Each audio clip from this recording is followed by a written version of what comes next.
was finishing off the background with the filler that I showed you, I changed my mind, which happens often when I'm quilting in negative space.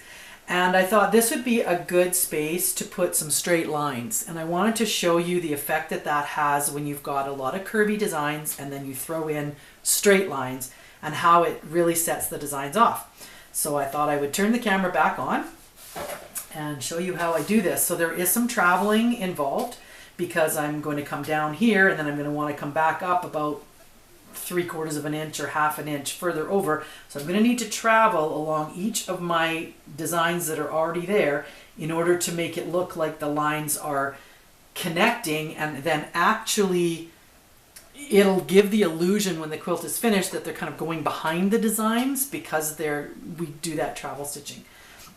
So you can do them any space you want, any spacing you want. You could use your foot and do the 1/4 inch or eyeball the 1/2 inch. You could mark them if you want to have them exactly straight. Again, I'm not worried about them being perfect.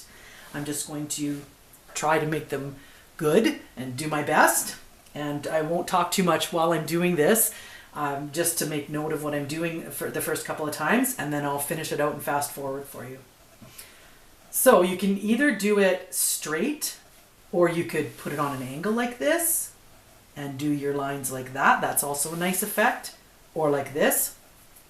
So I'm going to do them on a slight angle because I've got these pebbles here. So I'm just going to do them on this slight angle here. And we'll see how that goes. So I'm going to travel a little bit along the edge of this spiral. And then I'm going to make my first line. Go straight to there. Now I'm going to travel along the echo line of this feather, and I'm going to kind of eyeball this at about 1/2 inch using my hopping foot and the space that's left between my foot and my line. I'm going to eyeball that at about 1/4 inch so that between the two I'll get about 1/2 inch. To there.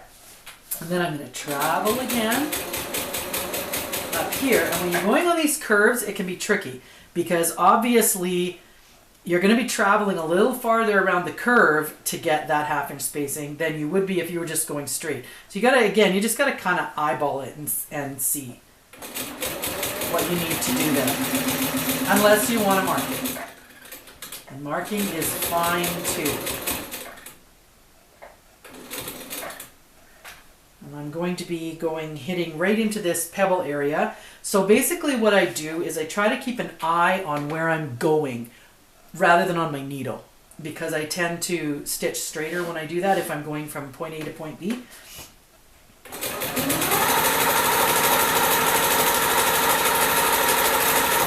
There we go.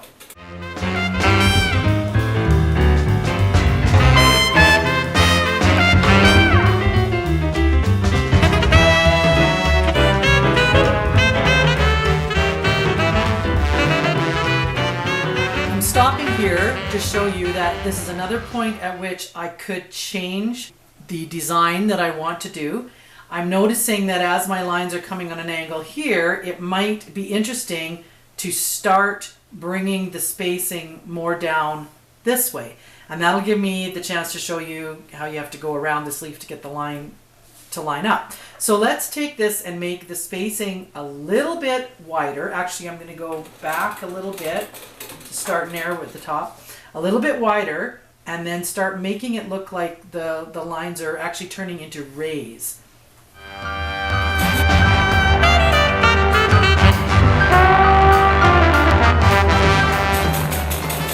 We may not have to travel around that leaf.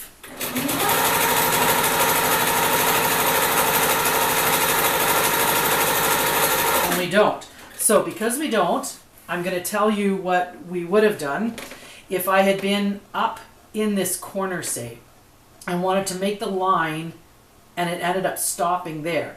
I would have to travel around the point of this leaf and then in here to bring it down so that it looks like a continuous line, because the effect you're going for is that these designs are now sitting on top of these lines. So you want them to be continuous as much as possible. But we escaped that. And sometimes in your spacing, you can fudge that a bit too, because again, this is all very organic.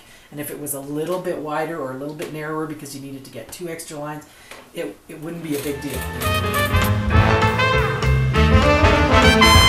Now here I'm getting into what would be my binding area. So I am going to just carry this line straight to here because I'm going to be cutting this off and trimming it anyway. And then I'm going to travel or stitch back up here to where I'm about 1/2 inch and then go from there.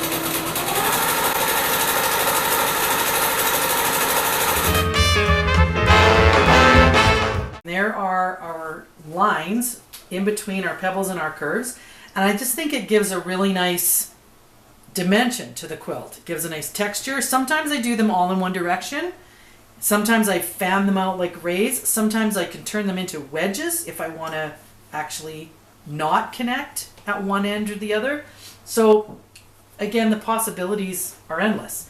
But I just thought after doing the pebbles and the leaves and the swirls, maybe it'd be nice to have some lines. And that's really giving you an idea of how I quilt when I'm in wide open negative space. I really don't plan out a lot of things unless there's something specific that I want to do. I make sure that I get that done. A lot of it happens as I go. And even if I do mark designs on the quilt, I generally just mark areas so that I have in my mind, okay, I want this to be a separate area from that. But I don't take the time to mark all of these little details. I just organically quilt them as I go. And it's not as hard as it might sound. It's one of those things that when you sit down and do it and just kind of let your mind go and be creative and use up all kinds of scraps of fabric in quilt sandwiches and do lots of practicing, you get more and more comfortable with it. If this is something that you want to do, this is not a style of quilting that everyone wants to do. This is a style that I really like. And so you have to find your niche and the designs that you most enjoy doing. So I will stop this video for now and I'll fill in some more of this. And if I end up deciding to do something new, I'll pop the camera on again for you.